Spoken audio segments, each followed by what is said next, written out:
talking, I don't sweat that.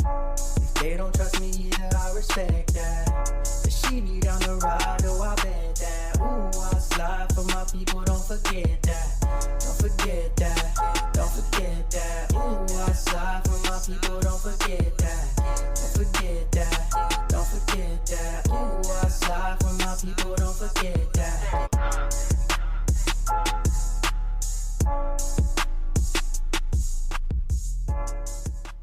Good morning, good afternoon, good evening. My name is JH. How y'all doing, Postal family? Is everybody good? Is everybody cool? Everybody clean? Are you crisp? Are you feeling irie today? Let's talk. Management and abuse of power. What are examples of abuse of power? Abuse of power occurs in different ways. Some examples of abuse of power include causing emotional stress to other individuals. Another instance is when a leader engages in sexual contact with their juniors without their consent, such as unwanted touching. What are the consequences of abuse of power? Some consequences of abuse of power are diverse. They include high employee turnover, which occurs when employees are ill-treated. As a result, they opt to look for another job opportunities. Additionally, abuse of power causes stress to employees, resulting in low performance. What are three types of power abuse? Abuse of power occurs in different forms. It's categorized into physical, financial, and sexual abuse. Physical abuse involves causing bodily harm to other individuals, while financial abuse involves using funds meant to help the public or other individuals for personal or family gains. What's considered an abuse of power? Every situation in which an individual uses their authority to look down upon the less powerful individual is considered an abuse of power. When an individual in charge takes advantage of his power to bully, manipulate, and intimidate his subordinates is considered an abuse of power. Abuse of power also occurs when a leader financially, physically, or sexually abuses the public or juniors. I say all of that because I'm about to present you guys with a video. I'd like you guys to watch this video in its entirety. This is not my video. There will be a link to the actual channel in the video description. No, actually in my pinned comment. That way the individual gets credit for the actual video itself and the interview. It's very, very troubling when a postal worker is physically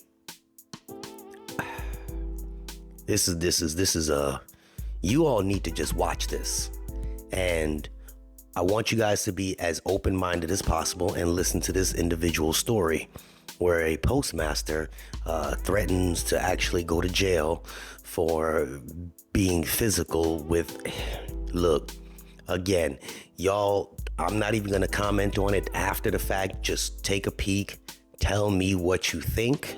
I mean, it's just one of those things where it happens all over the nation. And this one individual was lucky enough, I guess, to talk to somebody that brought it up to the higher powers. But what would you do in this upcoming instance? Let me know in the comments. Again, this video was not mine, but I felt like I needed to share it with everybody. Y'all take a peek. I'm sitting here with Chase Simmons. Chase, I appreciate you sitting down with us. Thank you. Just wanted to let you kind of air out your story. From what I understand, obviously you work at the United States Postal Service in Jasper. Yes. Okay. And what's your position there? I'm a custodial. Okay. All right. So what does a custodial do? Mainly, I just keep the building clean, bathroom, such. Okay. All kinds of duties actually included with it, lawn care, things of that nature. Okay. All right. So you had an incident, or allegedly had an incident, back, when was this? August 30th. On August 30th. Okay. Tell us a little bit about your incident with the postmaster. So on August 30th, I get to work typically at 7 a.m. And I got to work, and one of the first things I always do is I go into the postmaster's office, kind of figure out what he wants personally, change, trash, things like that nature. He sat me down, he asked me, he said, "Hey, did you bring in these particular crab cages the day before? I said, yeah, I did. You know, I staged them. He goes, well, you forgot to put what is called a first in, first out sheet on it. I said, you know what, you're right, I didn't do that. He goes, you know, they've been firing postmasters and stuff this. If I get fired because of you coming to your home, it'll probably get bloody and I'm probably going to jail. Wow. So I didn't say anything at the moment, just kind of kept it inside. You know, it definitely was bubbling. Brought it up to my supervisor at the moment, and I told her, I said, you know, this was said to me, this is how I feel about it, basically. And she was like, well, go to lunch, you know, go take a break, kind of calm down. So I did. Now, while I'm on my break, I'm contemplating how am I going to approach this situation? Do I need to go into his office with a recording going on and confront him about it? You know, these things are going on in my mind. I get back, she brings me to the office, she sits me down, she goes, okay, well, I went and I was talking to him and he was telling me about the crab cages basically and how she had failed to do something about it too and check those FIFO sheets. And from what I got from her, he said to her, well, I just got done raking Chase through the coals, told him if I got fired, I'd be coming to his home and he'd give it ugly. She told him at that moment, well, that, you know, you can't say that to people. That's a threat, especially in the Postal Service. We all know what it means to work in the post office. And Right. yep. They have a zero tolerance for threats, certain harassments, especially inciting violence, things of that nature. So I told her, I was like, well, technically that makes you a witness. Would you mind, you know, making a statement, and we'll bring this up to the people we need to bring it up to. So we brought it up to his boss, Lapoon. I guess she was a manager at the time. Don't really know his actual position. Sent him the statement a few days later after I wrote it down, had it how I wanted it. Sent him a statement. Did an EEO file. Got with the EAP so I could get some counseling from them. What is the EAP? It's what am I thinking of? I have it written down here. Get to my notes, sorry.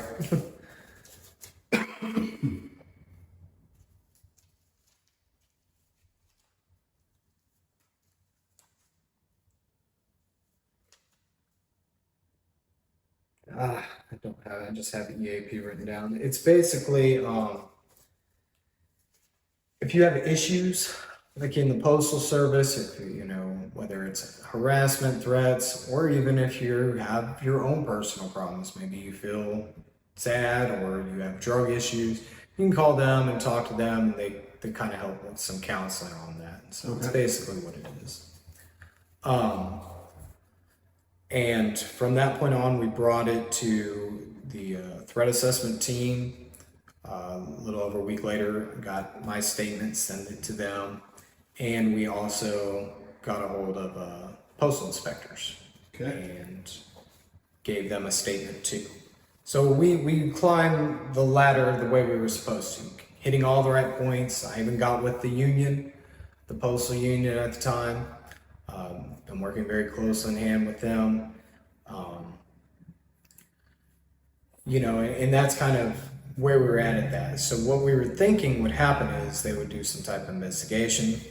What we were thinking is they would separate us, whether that was putting him on paid leave, me on paid leave, something like that. I a couple times asked for paid administrative leave. I was not going to work while he was there. The days he was not there, I would go to work, which was only one day a week at that time. And what I noticed is nobody's really doing anything. You know, I talked to the postal inspectors, the officer that was on my case. You know, when I first talked to him, we're not going to let anything happen to you. You know, well, how are you going to do that? You know, there's no direct answer. Oh, hey, we're going to separate you guys. We're going to come in there. We're going to talk to him. We're going to talk to you. We're going to talk to other people who work there. Nothing like that. Nothing like that happened. I think they talked to him and that's it. you know. Has he actually, in your opinion, has he handled you like this before? Postmaster? Yeah, I've had several incidences with him. Starting like my second week, I mess up something, he got upset, and he throws a scanner into a cart. You know, he's so mad. Oh. And that was the first time I thought, you know, that was kind of weird, you know. Sure. Wrote it down on one of my little notepads, and I would take notes on certain things he did for a while, and it kind of would go away and then it would come back up again. There was an incident back in March where he wasn't happy with the way I was cleaning things and started going around and, does this look clean? Does this look clean? Does this look clean? You know, very kind of a condescending manner. And I said, man, why do you have to be so condescending? That threw him up a little bit. You know, he brings me in his office and he starts doing what I call Steve splaining. But he's basically explaining why he's right, why I'm wrong, and you know, but I had a panic attack that night because I was just so frustrated with everything. Ended up going to the VA to talk to them, see what they could do.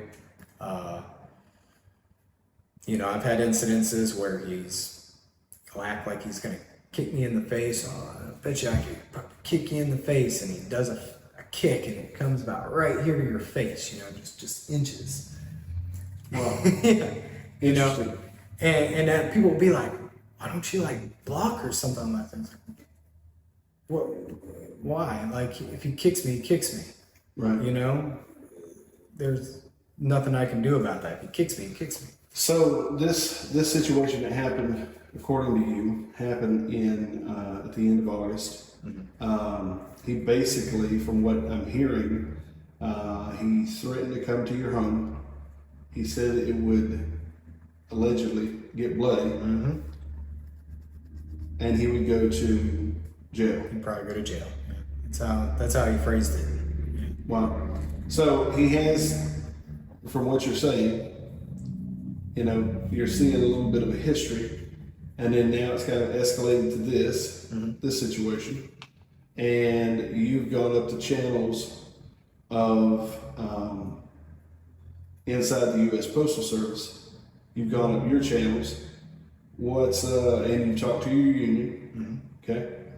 So what's our objective with sharing this with the public? I want to hold them accountable. Who? I want to hold anybody above that should be doing it. Threat assessment team. With the U.S. Postal Service? With the U.S. Postal Service. We're talking about labor relations. You know, while I'm talking to them, I call postal inspector. I say, you know, where are we on this after a little over a week and a half? He goes, Right. well, you know, it's up to labor relations at this point. You know, so I call labor relations, talk to them. Well, you know, it's really up to the postal inspectors at this point. Okay. So who is really in charge of it? And why is there nothing really being done about it? You know, okay, so you talk to him, he gives you one version. You keep telling me there's indiscrepancies between statements. I don't know the supervisor's statement. I haven't seen it. Right. You know, we've requested that information through the Right. union. And that was over a couple weeks ago. They still haven't gotten it to my union representative. You know, just... So did you do anything from a legal standpoint? Yes. What'd you do? I went and I filed a police report on him Okay. with the Jasper Police Department on September 6th. Okay. Yeah, I have a case number, I have a detective and everything. So what's come of that at this point? Well, the last time I talked to him was last week. I did have some personal family issues come up last week, a death in the family, so I took time to focus on that. He did say that he talked to postal inspector. He did say that he also talked to the postmaster, Steve McDuffie. Basically, Stephen had told him when I kind of heard from other things that, oh, well, you know, we were laughing and cutting up that morning, and all I said was I'd be coming by his home while waving and laughing. You know, I think basically saying if I got fired, he'd come to my home waving and laughing, but we weren't talking about me getting fired. We're talking about him getting fired. That was his discussion at the moment. Plus, why are you talking about coming to my home in the first place? You know? Sure. When you took all these times he's talked about, "Oh, I just want to punch you in the face sometimes, you know, and all these things, it was always just directed towards me. Yeah, I'd get butthurt. I would, you know, bitch and complain about it at times, but I just would kind of brush off. Maybe I shouldn't have, but I would. I'd brush it off. The second he brings my home into it, we're talking my girl, we're talking my kids. Right. That involves them. Sure. That's where the line is crossed. Gotcha. So you want this to help hold the U.S. Postal Service accountable. Absolutely. It's a problem. For their zero tolerance policies, but they're 30 days beyond the incident and nothing has actually been done. Nothing has been done. And it's a problem. There are statistics out there. There are papers. AWPU has a whole paper on it. No accountability for zero tolerance. Right. You know, it's all over the nation. You can read about it. So I'm just another statistic in this. But you know what? I'm going to fight back because they talk about holding themselves accountable, holding these people accountable. Why aren't they doing it? Right. So if you're not going to do it, well, then I'm going to do it. Right. Well, Chase, I appreciate you sitting down with me. Any last things that you'd like to say? Yeah, you know, if you're out there and you work for the Postal Service, be it in Jasper, be it anywhere near here, Lufkin, Nacogdoches, any of them at all. And I'm not saying anybody there does these things, but if they do something about it. Bring it to the union. Bring it to somebody. Let them know. You know, don't just let it slide because it's becoming an issue. And the more we don't do anything about it, the more we don't go out there and voice ourselves and don't be afraid of it. Just go for it. We can make a difference. We can make a change. There's more of us than them in this instance, I guarantee. Unexpected expenses stressing you out? Get the money you need now with Loans for Feds, a program designed specifically for federal employees. Bad credit is not a problem. Application is fast and easy with same-day approvals. Apply now.